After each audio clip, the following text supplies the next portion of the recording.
हमारे साहेब बड़े आविष्कारक हैं। देखो उन्होंने हमें कोरोना भगाने का नुस्खा दिया कि नहीं।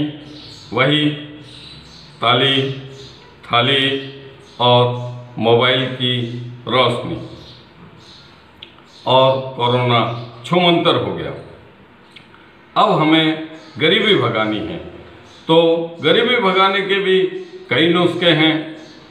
वो अरविंद केजरीवाल जी है ना, उन्होंने भी एक नया नुस्खा इजाद किया है जिससे देश की आर्थिक स्थिति में सुधार लाया जा सके और सबको माला माल किया जा सके।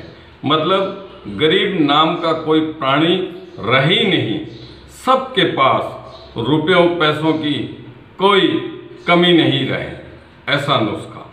तो उन्होंने सभी करेंसी नोटों पर गांधी जी की तस्वीर के साथ भगवान श्री गणेश जी और माँ लक्ष्मी जी की तस्वीर छापने का सुझाव दे दिया ताकि सभी देशवासियों को लक्ष्मी जी और गणेश जी का आशीर्वाद मिल सके और ये चिक भी बंद हो जाए कि रुपया कमज़ोर नहीं हुआ, नहीं हुआ, नहीं हुआ।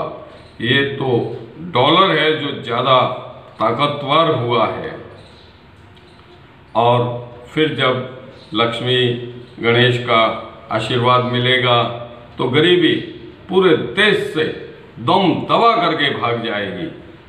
सुबह सुबह किसी नोट पर छपी लक्ष्मी गणेश की फोटो के दर्शन करने से ही पूरा दिन अच्छा बीतेगा, जेब नोटों से भरी रहेगी। देखो ताज़ा खबर तो यह है कि उन्होंने सिर्फ नुस्खा ही नहीं दिया, उन्होंने तो बाकायदा प्रधानमंत्री को पत्र भी लिख दिया है और उसमें बताया है कि एक तरफ गांधी जी और दूसरी तरफ भगवान श्री गणेश और मातेश्वरी लक्ष्मी जी की फोटो छापी जाए। सही नीति, लोगों के कठोर परिश्रम और प्रभु का आशीर्वाद, इन तीनों का संगम होगा तो निश्चित है कि देश तरक्की करेगा। हालांकि हमारा तो मानना यह है कि अरविंद केजरीवाल जी ने यह नुस्खा बताकर सबसे बड़ी गलती कर दी। सबसे पहले तो उन्होंने यह साबित कर दिया कि अरविंद केजरीवाल किसी का आइडिया चुराने में माहिर हैं, वो भी बीजेपी और इसके दिग्गज नेताओं का आइडिया। गणेश जी और लक्ष्मी जी की फोटो छापने का आइडिया बीजेपी के नेता सुब्रमण्यम स्वामी जी बहुत पहले ही दे चुके हैं। ये तो हमारे साहेब को सुब्रमण्यम स्वामी जी है ना, वो आंखों नहीं सुहाते, इसलिए इस आइडिया को दरकिनार कर दिया। अब केजरीवाल ने यह आइडिया दिया तो बीजेपी ने गुजरात, हिमाचल चुनाव के मद्देनजर इसे हिंदुत्व का कार्ड बताकर विरोध कर दिया। देखो, हिंदुत्व का कार्ड खेलने का सबसे पहला और सबसे अंतिम अधिकार यदि किसी के पास है तो वो सिर्फ और सिर्फ बीजेपी का है।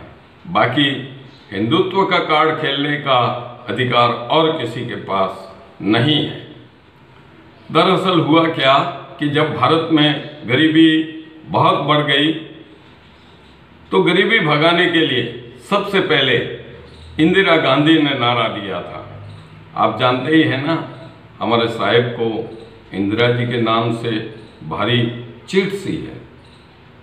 तो उन्होंने कांग्रेस हटाने, भ्रष्टाचार हटाने जैसे दुनिया भर के नारे दे दिए, पर गरीबी हटाने का नारा नहीं दिया। वो अच्छे तरह से जानते हैं कि गरीबी हट गई तो इसका श्रेय किसको जाएगा? इंदिरा जी को चला जाएगा। और यह हमारे साहेब को गवारा नहीं है। तो हमारे साहेब ने सोचा कि जब तक गरीबी रहेगी वे इंदिरा गांधी को, अरे सिर्फ इंदिरा गांधी ही क्यों, उनके पूरे खानदान को पानी पी पी कर कोसते रहेंगे। उनके साथ सारे ये गरीब भी उनको कोसेंगे इंदिरा गांधी के साथ इंदिरा जी के पूरे खानदान को कोसेंगे तो वोट कौन सी पार्टी को मिलेंगे, ये तो आप भी जानते हैं, इसमें कहने की कोई जरूरत ही नहीं है। अरे भले मानुस केजरीवाल जी, नोटों पर किसी की फोटो छापने का नुस्खा बताना ही था तो भगवान विष्णु के कलयुगी अवतार की ही फोटो छापने का नुस्खा बता देते, तुम्हारी भी जय जय हो जाती और भगवान विष्णु के अवतार की भी जय जय हो जाती। खैर, आइंदा कोई सुझाव दो ना तो जरा सोच समझ कर देना। ये हमारी आपको सलाह है, आप इसे बहुत बुरी तरह से मत लेना, अच्छे ढंग से ही लेना, तुम्हें भी कोई न कोई फायदा मिल जाएगा। दोस्तों, अब देवेंद्र रावल को इजाज़त दीजिए। इस वीडियो में बस इतना ही। अगले वीडियो में नए व्यंग्य के साथ फिर मिलेंगे। धन्यवाद।